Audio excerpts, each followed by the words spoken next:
ஏங்க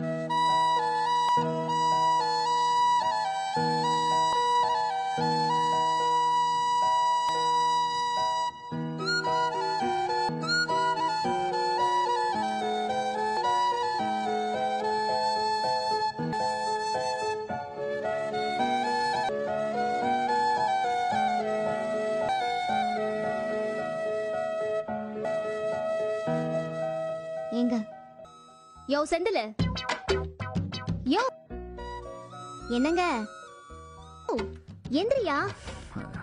கொஞ்சம் தூப்போ ஆகட்டும். ஆபீஸ் தூங்க விடுமீனா. மணி 8 ஆகுது. அதுக்கு என்ன? போலையா நீங்க? போலாம் போலாம். அந்த வீட்டில் தான் விடியறதுக்கு முன்னாடியே எழுப்பி விடுவாங்க. ஏந்திரிங்க. வாக்கிங் போ, ஜாகிங் போ, கடைக்கு சரக்கு வந்து 1008 வேலை சொல்லுவாங்க.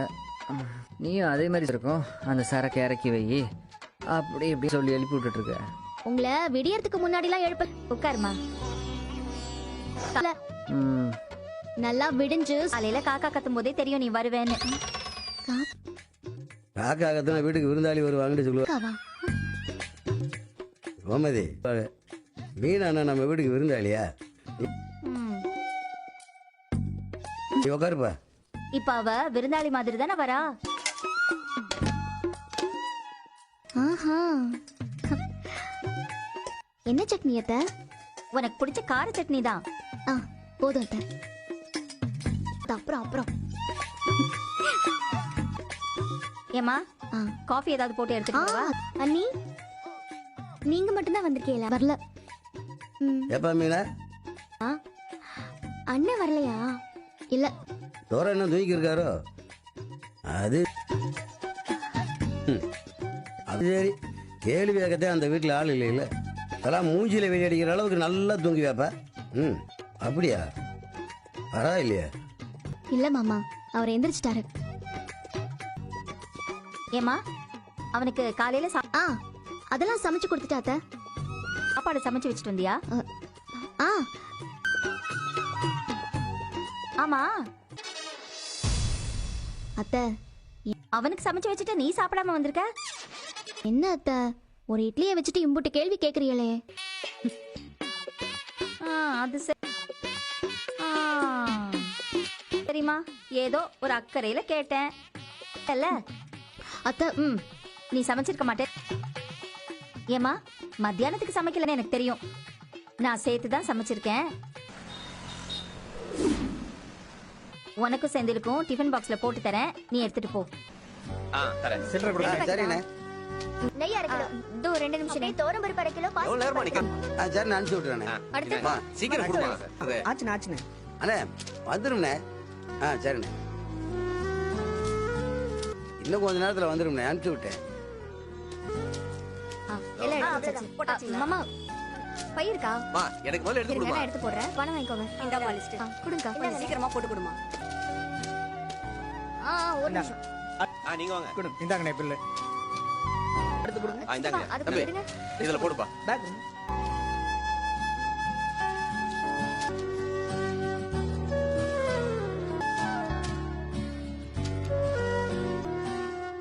இல்லை என்னடா மூச்சு அடிக்க ஓடி வர? வரம் பாண்டியா. வாங்கண்ணே. இந்தாங்கண்ணே. சரியா இல்லப்பா, உங்களுக்கு என்ன வேணும்? டெலிவரி இருந்துச்சுல, அத கொடுத்து அப்ப அடுத்த டெலிவரி பாக்குறேன். நீ போகும்போது 27 டெலிவரி இருந்துச்சுல்ல? டேய் மாப்ள, இப்ப இன்னும் 15 டெலிவரி கூட வந்திருக்கு. அதெல்லாம் முடிச்சிடலாமா? தீபாவளிரா, இன்னும் ஆர்டர் நிறைய வரும். எந்த ஆர்டர் மிஸ்? இல்லை விடிஞ்சா பின்ன கூடாது. அதெல்லாம் எதுவும் மிஸ் ஆகாதுப்பா. எல்லாத்தையும் பக்காவா கொடுத்து. வெளியில வெயில்ல போறீங்க, தண்ணி குடிச்சிட்டு போங்க. இல்ல எனக்கு வேண்டலாம். மாமா மாமா இல்லை இந்த பிள்ளை தான் சொல்லுது இல்ல, தனியா குடிச்சு.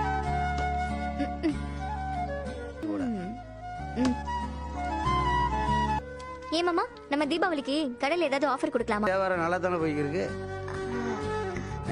ஏப்பா அந்த ஆஃபர்லாம் கொடுக்காம இருக்கப்பவே. சரி சரி பாத்துடா. சீக்கிரம் போயிட்டு வா. தம்பி இரு, நான் பாத்துக்கிறேன். நான் எடுத்து கொடுக்குறேன். கொடுங்க. இந்த இல்லை பழனி, லிஸ்ட்ல உள்ளதெல்லாம் கொடுங்க. நீ என்ன கடையில் இருக்க? மச்சான் வியாபாரம் பாத்து அது சரவணன் டெலிவரியை பாத்துக்கறேன்னு சொல்லிட்டான். ஏன்டா இல்லை இருக்கேன். வியாபாரம் பாத்துக்கிறியா? அப்போ டெலிவரியெல்லாம் முடிச்சிட்டியா? லூஸாடா நீ? டெலிவரி மலை மாதிரி முடியாதுதான் மச்சான். குமிஞ்சு போய் கிடக்கு. அம்முடியா ஒருத்தனா போய் பண்ணுவானாடா? ஆ. நானே அவன்கிட்ட சொன்னேன். ஆனா சத்தம் போடுவாங்கடா. தீபாவளிக்கு ஆர்டர் பண்ணா என்னடா ஏன்டா இப்படி பண்றீங்க? வாடிக்கையாளர்லாம் ஃபோன் பண்ணி என்ன பொங்கலுக்கு தான் அனுப்பிச்சு விடுவீங்களான்னு கேட்பாங்க. இல்ல மச்சான், அது வந்து பண்டிகை நாளில் தான் வியாபாரமே நடக்கும். அப்போ கூட எதுவும் பண்ண முடியும். என்னடா வந்து போய் ஏண்டா இந்த மாதிரி அதை உங்களால ஏண்டா சொகுசா என்ன தம்பி இம்புட்டு வருஷமா கடையில வெயில் போடாம கடைக்குள்ளே இருக்கணும் அதானே இருக்கீங்க? எப்படி வியாபாரம் பண்றதுன்னு தெரியாதா? கிடைக்கிறதே பெருசு, அது கொஞ்சம் பொறுப்பா பண்ண வேண்டாமா? பிசினஸ் வாய்ப்பு. நானுமே யோசிச்சேன் மாமா. அவர் ஒத்தா கேக்குறதுன்னு விட்டுட்டேன். எல்லாம் எம்பிட்டு வேலையை தான் பாப்பாங்கன்னு. அப்புறம் நான் எப்படி நீ கேட்கலாம்ப்பா. யார் என்ன சொல்ல போறாங்க?